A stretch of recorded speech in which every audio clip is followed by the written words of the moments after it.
good morning.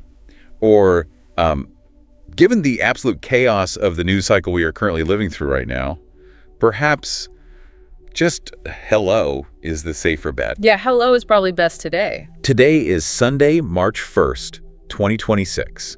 And if you have looked at a screen or a newspaper or even just glanced out the window in some parts of the world, you know that the ground has basically shifted beneath our feet. It really has. We are waking up to a completely seismic event. Yeah, the world feels fundamentally different than it did 48 hours ago. This isn't just a regular breaking news alert, the sign that flashes across your phone and you just swipe away.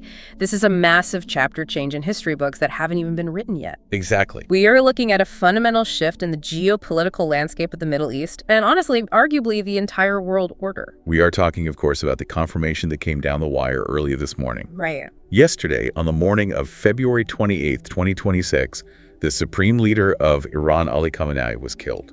Yes. The reports are entirely consistent now, and the dust is, well, literally and metaphorically starting to settle. It's hard to even process. It was a joint airstrike conducted by Israel and the United States, targeting his residence directly. After 37 years of absolute rule, the man who defined the Islamic Republic for a whole generation is gone. The man who outlasted 6 U.S. presidents.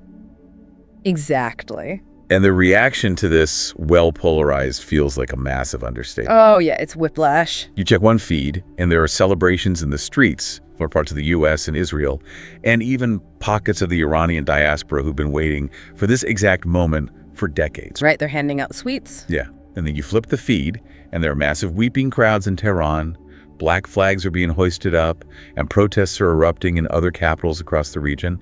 It is a moment of extreme, almost suffocating volatility. And that volatility is exactly why we are doing this deep dive today. Because while the headlines are all screaming about the airstrike and the crater and the immediate political fallout, there is a much deeper, much more complex story here. Right. We need to look past the smoke rising from Tehran. Exactly. We need to understand who this man actually was. And that is our mission today. Yeah. Because for most of us, honestly for me too, for a long time, he has just been this static figurehead. A symbol, really? Yeah, the elderly man with the white beard and the black turban, the stern face on the news shaking his fist at the West.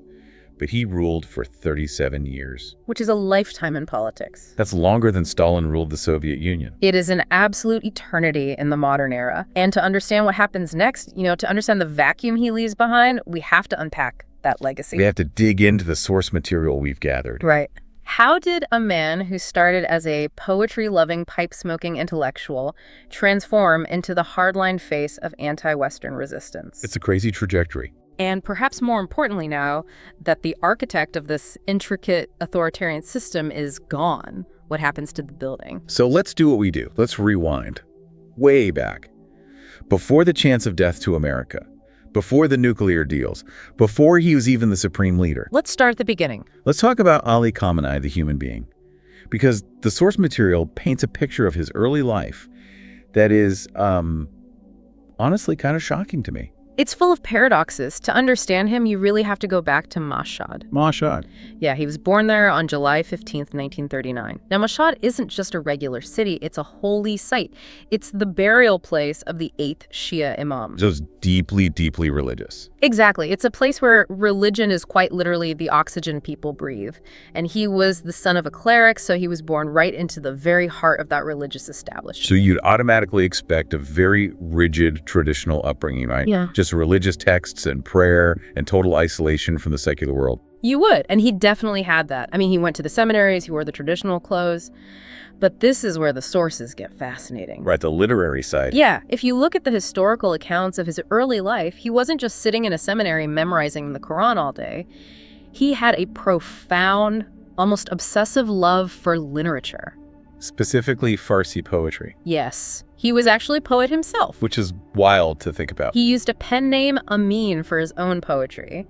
And the sources say he read over 2,000 books. 2,000? And we aren't just talking about religious commentaries or theological treatises here. He was reading novels, foreign literature philosophy. He was incredibly intellectually curious. That is just not the image I have in my head at all. I picture the robes and the scowl. Yeah. I do not picture him sitting around reading French novels or writing verses about nature or love. It creates a real cognitive dissonance, doesn't it? Yeah. But we know from the records that he read Victor Hugo. He was a massive fan of Les Miserables. Really? Yeah, he read Jean-Paul Sartre. He was actively engaging with the global intellectual currents of the mid-20th century, that scowling image you mentioned that came much later. In his youth, he was deeply influenced by diverse thinkers. There was one detail in the notes that really jumped out at me regarding his reading habits. Oh, the translation. Yeah. He actually translated the works of Sayyid Qutb into Farsi. This is a massive detail. Let's break that down because it's so important. Right. So for the listener who maybe doesn't have a degree in Islamist theology, who is Sayyid Qutb and why is that so significant? Sayyid Qutb was a major thinker for the Muslim Brotherhood. He was an Egyptian intellectual and revolutionary. But more importantly, for this context, he was Sunni.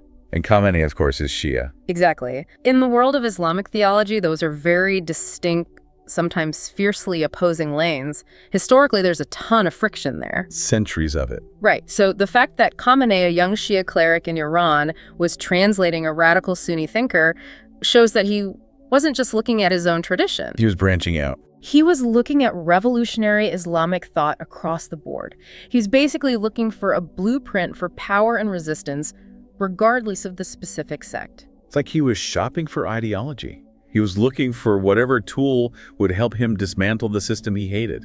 In a way, yes. Our sources even note that there are accounts of him flirting with Marxist political ideology for a time. Or, at the very least, he understood it well enough to engage with it in debates. Marxism, really. You have to remember the context of the 1960s and 70s. Marxism was the dominant language of revolution globally. True. Every revolutionary was reading Marx. Exactly. So he was looking for tools to overthrow the status quo, and he was perfectly willing to read anything that gave him an edge. So he was kind of walking this tightrope between the deeply religious world and the secular intellectual world. Precisely. And visually, if you saw a photo of him from the 1960s, you probably wouldn't even recognize him as the hardline cleric of today. I saw one of the photos from the archive materials. It's jarring. Before the 1979 revolution, he was actually known to smoke cigarettes. And he even smoked a pipe. A pipe, like an English university professor. Exactly like that. It projected a very specific type of modern intellectualism. He wore a watch on his wrist, which at the time was considered very modern and a bit secular for a traditional cleric. And the shoes, right? Yes. He wore stylish leather shoes instead of the traditional clerical slippers. And he even let a tuft of hair show from under his turban. It's almost like a hipster cleric vibe. A stylistic rebel, certainly. He really walked the line between the traditional seminaries and the secular intellectuals of Tehran. He was actively trying to bridge those two worlds. He wanted to be respected by the university students just as much as he wanted respect from the seminary students. But obviously, reading books and smoking a pipe doesn't start a revolution. The spark for his political radicalization, the thing that took him from just reading about resistance to wanting to actually burn down the system, that came from a specific figure, right? Yes, Nawab Safavi. Safavi. This is a name that kept popping up over and over in the source documents. Who was he to Khamenei? Safavi was the leader of a group called the Fadayan Islam. Back in the 1950s, he was an absolute firebrand. He wasn't a quiet scholar. He was a man of violent action. What did he do? His group carried out assassinations of secular politicians. And Safavi sparked Khamenei's interest in the idea that Islam wasn't just about personal prayer or morality. It was about raw political power. Taking control of the state. Exactly. It was about implementing Sharia law forcefully and crucially opposing the Shah and British influence in Iran by any means necessary. And the Shah Mohammad Reza Pahlavi. We really can't talk about this era or Khamenei's origin story without talking about him. He's the main antagonist here. He absolutely is. The Shah was the monarch backed very heavily by the West, specifically the US and the UK. And in the 1960s, he launched a massive modernization program called the White Revolution. Which honestly, to a modern ear sounds, sounds benign. White Revolution sounds clean. Like a cleaning product or a peaceful protest. On paper, and to a Western observer at the time, it looked exactly like progress. We are talking about land reform, women's voting rights, rapid westernization of the culture literacy corps being sent to villages. Stuff we usually associate with human rights. Yes. It was designed to forcefully pull Iran into the 20th century.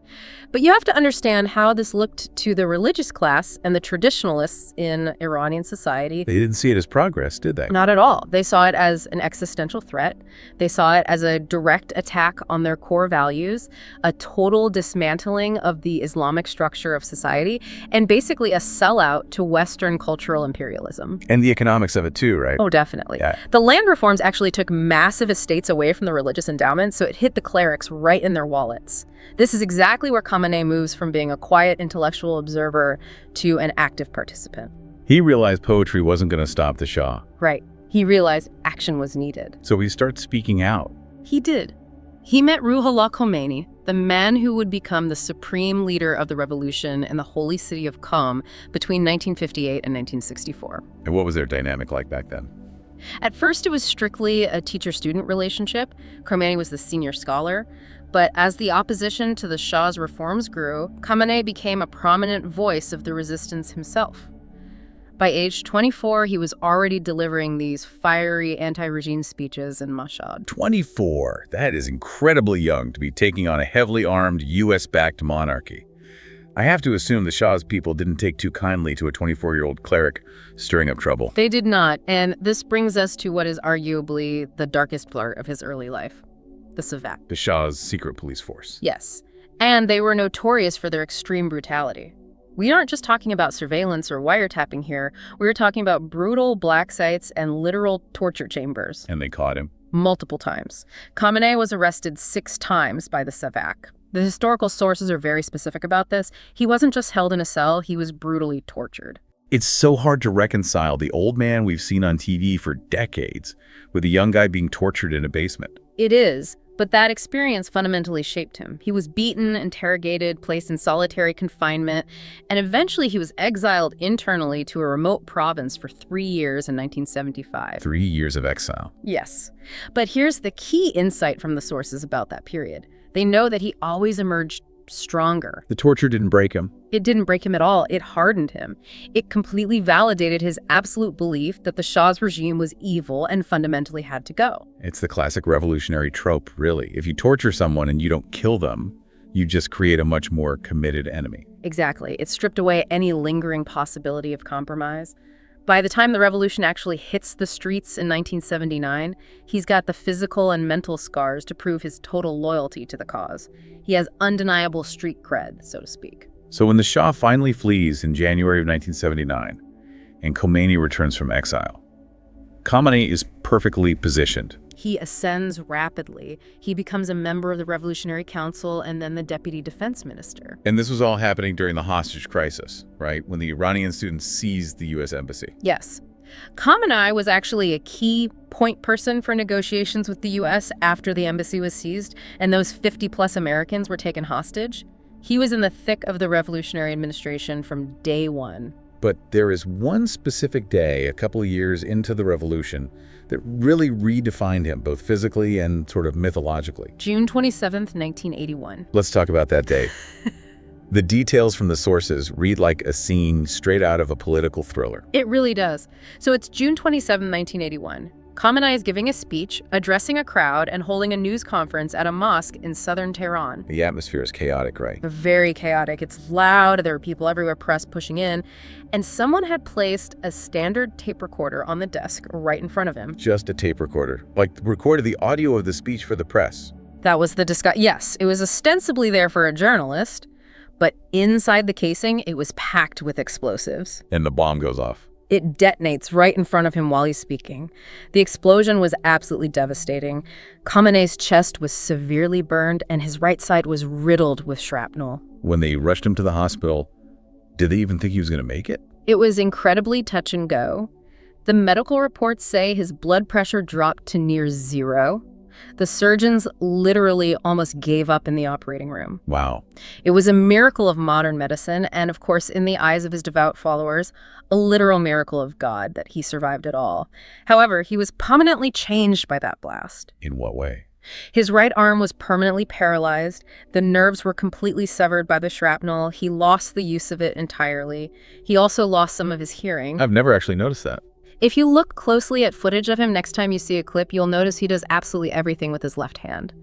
His right hand is almost always tucked away inside his robes or just resting motionless on his lap. But politically speaking, and I don't want to sound cynical here, but surviving something like that and bearing the physical scars, it can be an incredibly powerful symbol. Oh, it was undeniably powerful. He became widely known as a living martyr. A living martyr. Yes. You really have to remember that Shia Islam is a faith that deeply, deeply prizes martyrdom, sacrifice, and suffering for a righteous cause. The central narrative of the entire faith is the martyrdom of Imam Hussein. Right, at the Battle of Karbala. Exactly. So, having survived an assassination attempt by the quote-unquote enemies of the revolution, which in this case was the MEK opposition group, it elevated him to a near-mythical status among the base. It essentially proved to them that he was protected by God, like he was saved for a higher purpose. That was the exact narrative. It took him from being just another revolutionary politician to being a chosen, anointed figure. It completely catapulted his popularity. And the timing was critical because shortly after that, in October 1981, he ran for the presidency. He did. And I'm guessing with that living martyr narrative behind him, it wasn't exactly a nail-biter of an election. Not at all. He won with over 95% of the vote.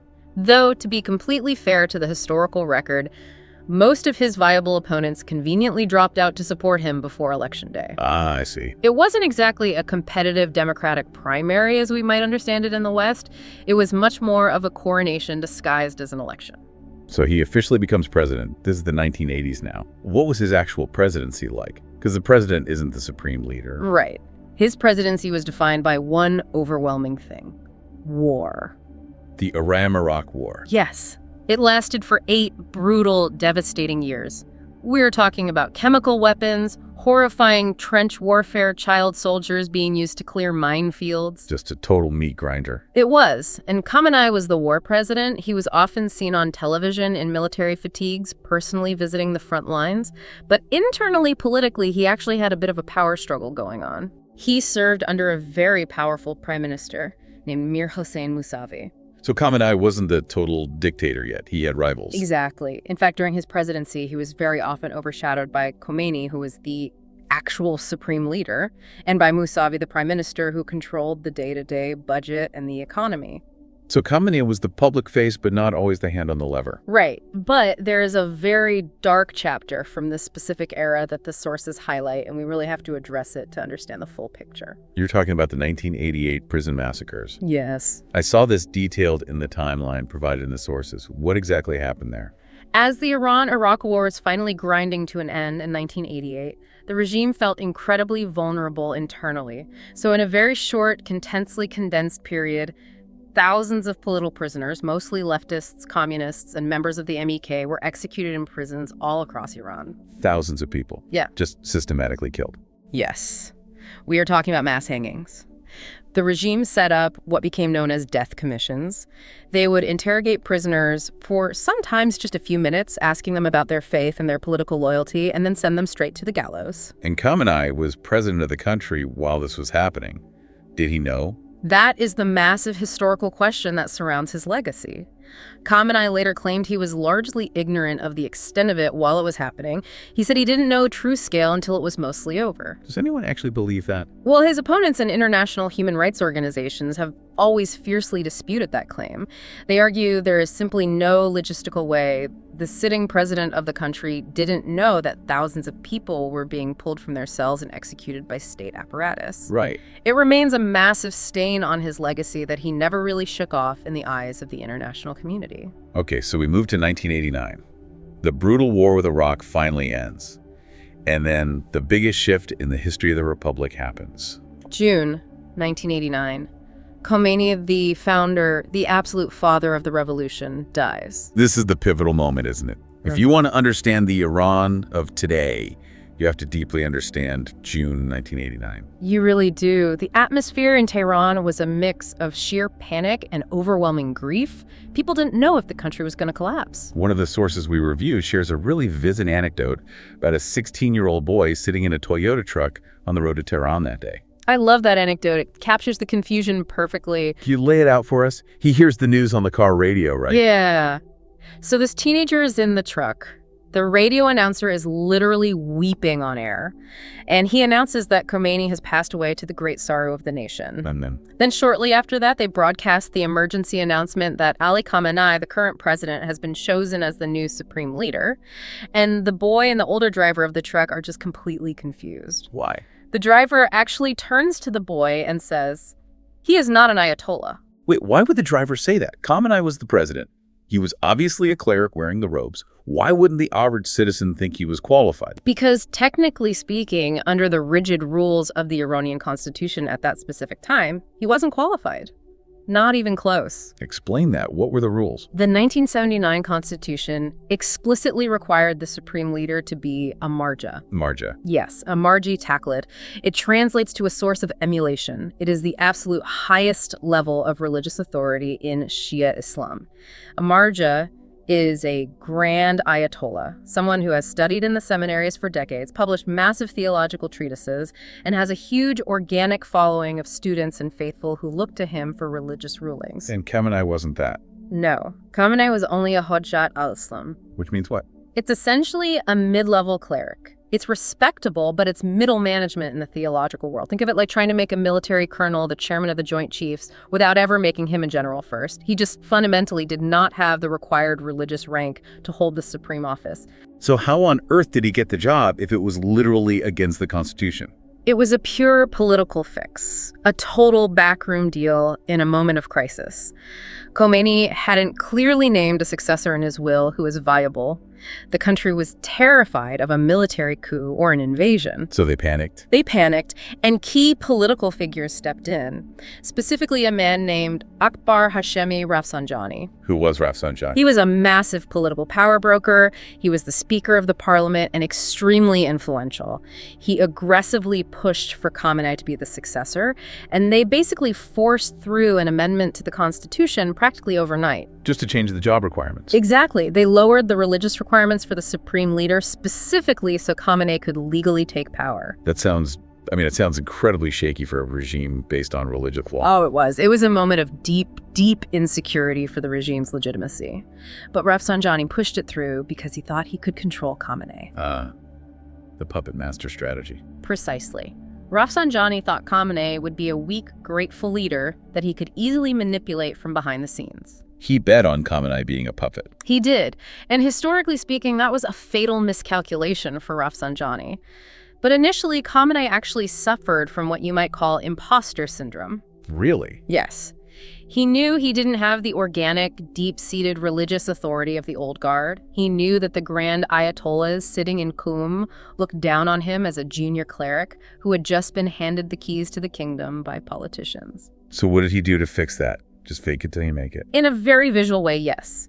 He underwent a complete, carefully managed image makeover. This is the moment where the piked, the stylish shoes, and the cool intellectual vibe disappear forever. The transformation into the man we recognize today begins. Exactly. He switched from wearing somewhat tight-tailored robes to the loose, traditional kaba. He grew his beard out much longer. He stopped trimming it as neatly as he used to. It's all about projecting gravity. Right. And eventually he deliberately let it go completely white to look wiser and much older than he actually was.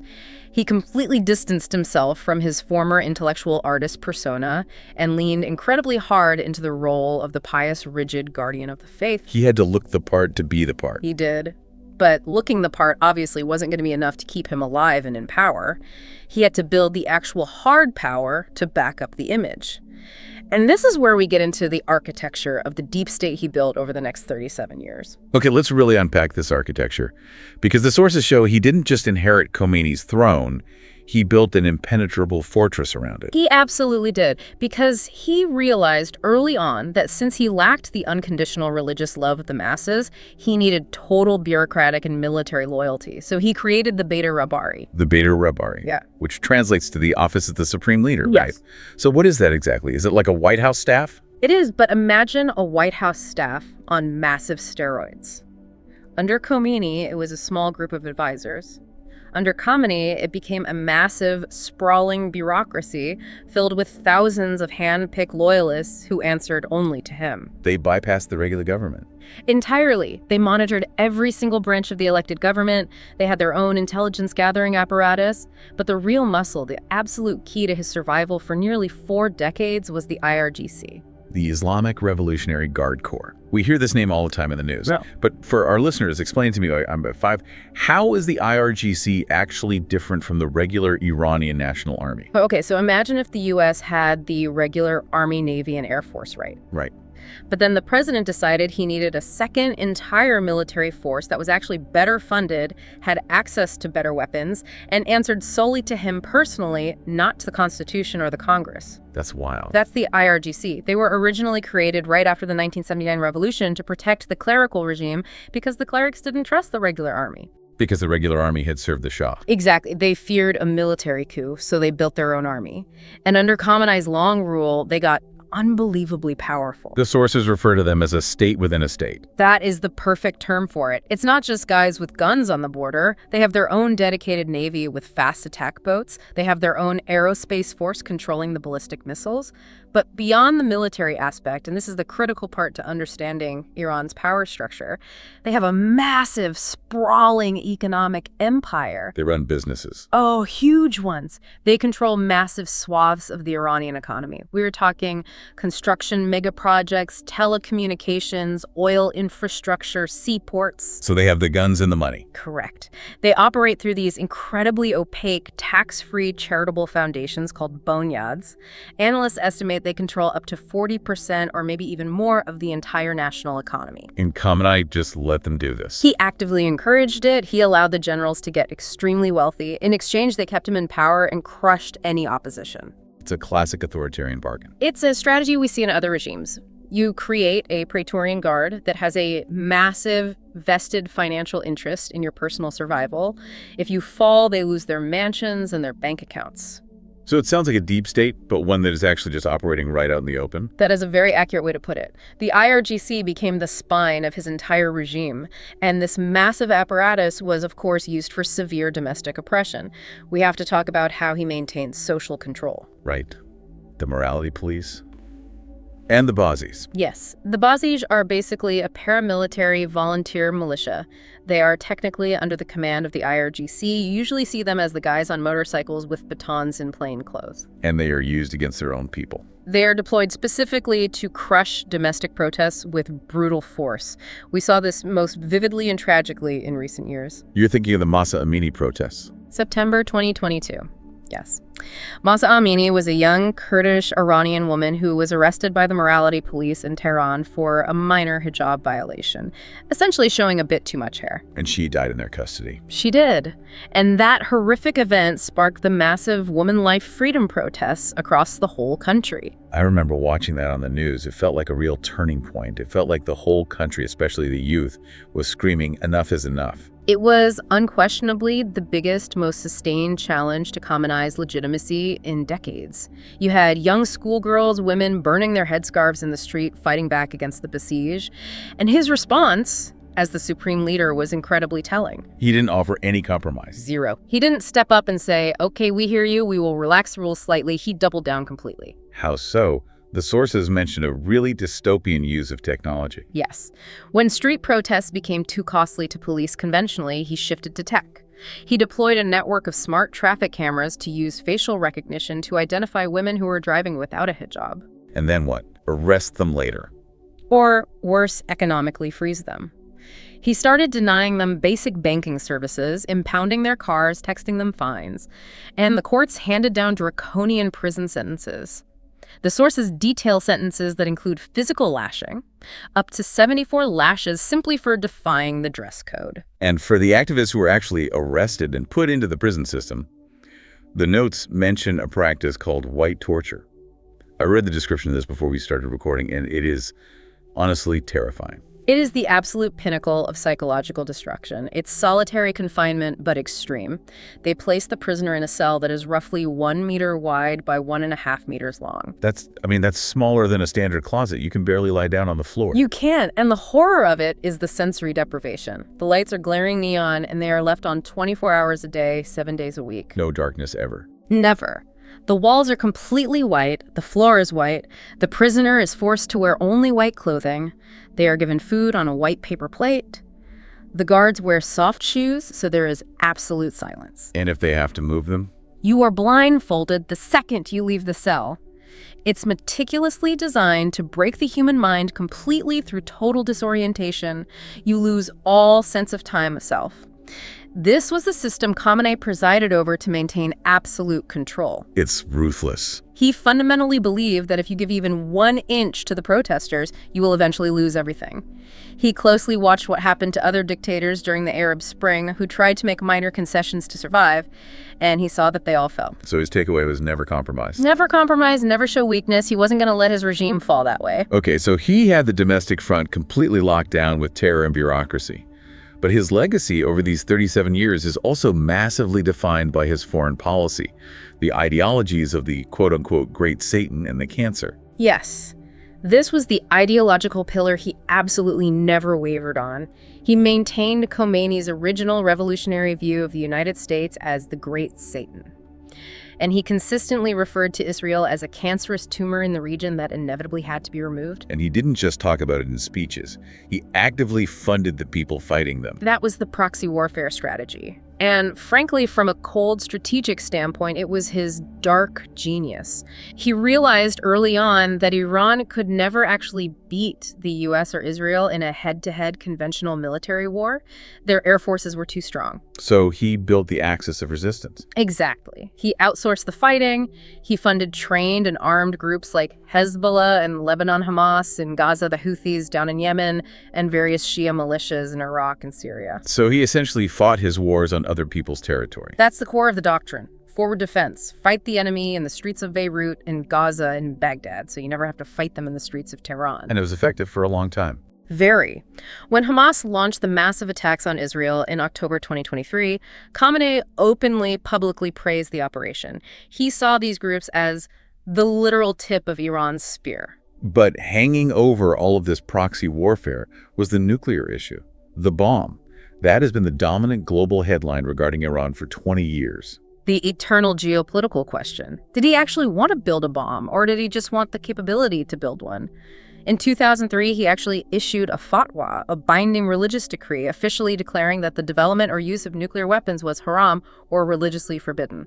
But if he said it was forbidden, then why all the secret underground centrifuges? Why the massive enrichment facilities at Natanz? That's the grand contradiction. Analysts usually call it strategic ambiguity. He wanted the world to know he could build a bomb to keep them afraid, but he stopped just short of testing one to avoid an invasion. He allowed his diplomats to engage in long negotiations, which eventually led to the JCPOA in 2015, the famous Iran nuclear deal. He let his diplomats sit at the table with the Americans. But he always maintained his deep paranoia. He always told his inner circle, they will eventually cheat us. Do not trust the West. And then in 2018, when President Donald Trump unilaterally withdrew the U.S. from that deal, Khamenei essentially got to say, I told you so to his entire country. He felt completely vindicated. He used that American withdrawal to prove to his internal moderate critics that negotiation with the Great Satan was fundamentally futile. It massively strengthened the hardliners within the regime. which directly brings us to the recent history, the escalating path that led straight to yesterday's airstrike. Yes. Tensions had been escalating wildly over the last year or two. We had the total breakdown of any renewed diplomatic talks. And contextually, with Trump returning to power in the U.S. recently, it completely changed the calculus for Tehran and Washington again. There were some attempts to restart back-channel negotiations, right? There were, but they were constantly sabotaged. Sabotage how? By who? Mysterious explosions at Iranian missile facilities, massive cyber attacks crippling their infrastructure, and then the direct military escalations began. Right, the June 2025 strikes. Yes. In June 2025, Israel carried out a massive, highly coordinated intelligence operation and airstrike that absolutely decimated Iran's forward military leadership. They essentially took out the top brass of the IRGC in one swoop. leaving Khamenei largely isolated. Increasingly so. The protective ring of veteran generals around him was crumbling. His proxy armies, like Hezbollah and Hamas, had been severely battered in the preceding years. And then we reached the climax, the event of yesterday morning, February 28th, 2026. The final strike. Israel and the United States decided to finally go for the head of the snake. They claimed officially that the strike on his residence was absolutely necessary to stop an imminent nuclear breakout. They said Iran was days away from a bomb. Right. They claimed the intelligence showed weaponization was happening. Iran, of course, still insists to this hour that the program was entirely peaceful. But honestly, regardless of who is telling the truth about the uranium, the ultimate result is exactly the same. The supreme leader is dead. Which brings us to the most urgent question. Then now what? The massive vacuum left behind. And it is a terrifying vacuum. Because you have to understand, Khamenei was the state. He didn't just sit on top and rule. He actively balanced all the competing factions. The IRGC generals, the conservative clerics, the parliament, the wealthy boneyard families, they all revolved around him as the ultimate arbiter. So without him there to mediate, the centrifugal forces could very easily tear the entire system apart. So mechanically speaking, who takes over? How does that even work in their system? Is there a designated vice supreme leader waiting in the wings? No, there is no vice leader. Technically speaking, there is a strict constitutional process. It falls entirely to a body called the Assembly of Experts. The Assembly of Experts, which is a group of clerics. Yes, it's an assembly of 88 clerics. They are elected by the public for 8-year terms. Their one constitutional job is to monitor and eventually choose the next supreme leader. Okay, so they just hold a vote. Seems simple enough. But, and this is a massive structural, but there is a closed loop in the system, a total catch-22. A loop? How so? Well, there's another body called the Guardian Council. And the Guardian Council is the group that decides who is actually allowed to run for a seat on the Assembly of Experts in the first place. They ruthlessly vet all the candidates. Okay, so the Guardian Council has the real power. Right. But guess who picks the Guardian Council? Half of the 12-member Guardian Council is picked directly by the Supreme Leader himself. And the other half? The other half is picked by the Chief Justice, who is also directly appointed by the Supreme Leader. Wow. So the Supreme Leader basically completely controls the people who verify the people who will eventually choose his successor. Precisely. It's an entirely closed loop. The dead leader effectively vetted the exact pool of men who will now go into a room and decide who replaces him. It structurally ensures that no outsider or true moderate can ever really get into that room. It's perfectly designed to perpetuate the system exactly as it is, not to challenge it. Exactly. So looking at that vetted group, who are the actual candidates? Yeah. Who are we looking at to take the throne today? Well, up until very recently, the undeniable frontrunner was widely considered to be his own son, Mojtaba Khomeini. His son, creating a dynasty. That seems, wasn't the entire point of the 1979 revolution to get rid of the Shah and the whole concept of hereditary rule? That is the grand historical irony. The Islamic Revolution that violently overthrew a monarchy seemed perfectly poised to just create a new one wearing turbans instead of crowns. But Mojtaba was powerful. Oh, very. Mojtaba has been a massive power broker in the shadows of the Beta Rabari for years. He has incredibly close, deep ties to the top generals of the IRGC. In November 2025, there were heavy rumors leaking out that he had already been secretly chosen by the assembly. I bet there's a catch, right? Yes. Here is the massive plot twist from the breaking news over the last 12 hours. Intelligence reports are suggesting that Mojtaba may have actually been inside the residence with his father during the airstrike. Wow. So he might be dead too. It is very, very possible. We haven't seen any proof of life yet. And if Mojtaba is indeed gone, the entire tightly controlled succession plan is thrown into absolute chaos. If it's not the son, who else is left on the short list? You have a few main contenders. There are ultra-hardliners like Mir Bakeri. He is a cleric who fundamentally believes in using advanced technology and AI to enforce an even purer form of absolute Islamic rule. Terrifying. Who else? You have former presidents like Hassan Rouhani. He is considered more moderate by Western standards, though moderate is a very relative term when you're talking about the top tier of the Iranian regime. And then you have Sadiq Larjani, the former Chief Justice, who has a lot of institutional power. But here's the crazy part to me. They have to convene this assembly and debate this and decide this while the country is potentially under active military attack. That is the absolute nightmare scenario for the regime. The Assembly of Experts has to quickly meet, deliberate, and universally agree on a new supreme leader, while Israeli jets might literally still be in the sky above Tehran. While the IRGC is scrambling. While the IRGC is on maximum high alert, fingers on missile triggers, and while the streets might be filling up right now with millions of protesters who smell blood in the water and sense weakness, it is without a doubt the most dangerous, incredibly fragile moment in the entire history of the Islamic Republic. It really feels like the whole system is just teetering on a knife's edge right now. It is. Khamenei spent 37 years meticulously building a system designed to survive him. A deep state deeply rooted in the IRGC's guns and money and the religious institutions' ideology. But he also centralized so much ultimate power in his own person. He was the hub of the wheel. And if you completely vaporize the hub, the spokes might just collapse inward. Or more likely, the various factions might violently turn on each other to grab the pieces. So, stepping back from the immediate chaos in Tehran, what does this all mean for the listener? Why should someone driving to work in London or New York deeply care about an old cleric dying in Iran? Because this is not just an isolated domestic Iranian issue. This is about the fundamental stability of the entire Middle East and global security. The ripple effects. Massive ripple effects. Yeah. A violent power struggle inside Iran could easily spiral into a bloody civil war. It could lead to a desperate, paranoid IRGC lashing out militarily at Israel or Saudi Arabia just to unify the country against a common external enemy. Right, rally the flag. Exactly. And most terrifyingly, it could lead to the loose nukes scenario if command and control breaks down over the nuclear facilities. The global price of oil, the safety of international shipping lanes, the potential for a much wider regional war drawing in the U.S., all of it hangs delicately on what happens inside Tehran in the next few days. It's a true historical pivot point. We are watching a tectonic shift in history unfold in real time. Absolutely. The long, deeply entrenched era of Ali Khamenei is definitively over. But the era of what comes next, whether that's a naked military dictatorship by the IRGC, a chaotic push for democracy, or just a descent into absolute bloody chaos, that era is just beginning right now. Well, we have covered a massive amount of ground today, all the way from the poetry-reading bookish boy in Mashhad to the radical revolutionary being tortured by the Shah. Through the bombing and the living martyr phase. Right, with the paralyzed arm. And finally to the supreme leader who built an absolute fortress of power that was ultimately breached from the sky yesterday. It is an incredible, heavy legacy of survival, radical ideology, and absolute unforgiving power. Before we sign off today, is there a final thought? Something provocative for our listener to really chew on and explore on their own as they watch the news relentlessly unfold this week? I think the most provocative question to mull over is this.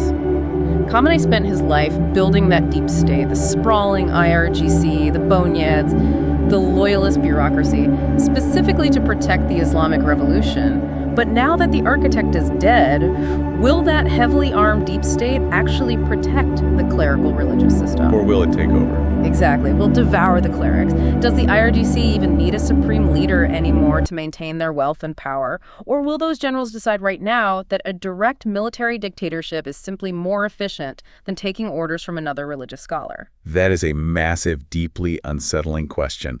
Will the deep state devour its creators? We're going to be watching the feeds very, very closely. It's going to be a tense week. Thank you all for listening to this deep dive. We really want to hear from you on this one. What do you think happens next in the region? Does the regime manage to hold itself together, or does the whole thing finally crumble? Let us know your thoughts. Stay safe, everyone, and stay deeply informed. Goodbye.